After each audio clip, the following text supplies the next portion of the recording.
Hi there, Sandra here from Createinspain, and I just wanted to show you a card I have made. It was actually pretty easy to make. I know it doesn't look like it, but it's not that difficult. And what really makes it, I think, is the background that I've got on here, which I did with a stencil that I'd made. But what did I use to do this particular stencil? Not your average texture paste type stuff that you would buy in a store. I used the stuff that you use on walls, filling in wood and all that sort of stuff. This is a plasticized paste, polyfiller type thing, and I'll just move my card out of the way in case little drops go on it. This stuff is brilliant. It has a consistency very similar to a very, very thick buttercream. It's nice and smooth. It's pure white in this particular case. It dries slightly off-white, I think, but it's really, really good. It's excellent for stencils. It has just the right texture to it. So you don't tend to get bits under your stencil where you do sometimes otherwise. So I stenciled the background, put a piece of gold ribbon around, and then I made some flowers and leaves to go on it. Actually, I did it before I put it all together, but you know what I mean. And I've added a sentiment, and then that's it. I think that's turned out quite well. Now you may be thinking, oh heavens, you know, trying to make flowers. These are actually relatively soft. It's made from foam clay. The sort of stuff kids play with. It's air dry foam clay, so it's very light. Now you wouldn't post a card like this really unless you were expecting to pay a lot for postage because of the dimension on it. But if you're going to be giving a card for a very special occasion, you're going to a party or a wedding or something like that, and you want something special to do, then this might be a nice thing to have a go at. So I made the little flowers by hand, but you can, if you've already got some, for example, if you've got little decorative cutters for icing and that sort of stuff, you can use those and you can mold them. It's nice and easy stuff to use.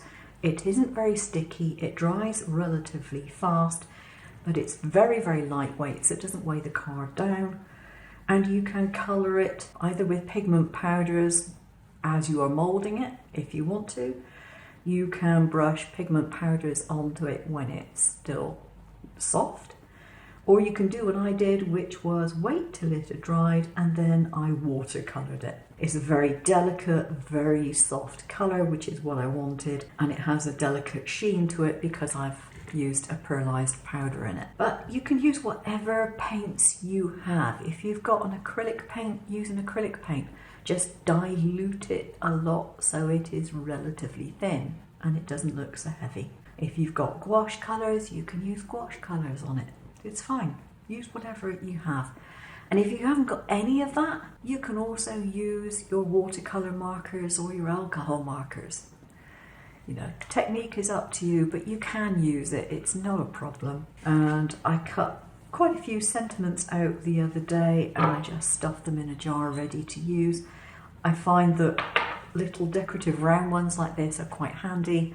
They'll go on pretty much anything, fit in with the design. So there we go. That is the card I've done.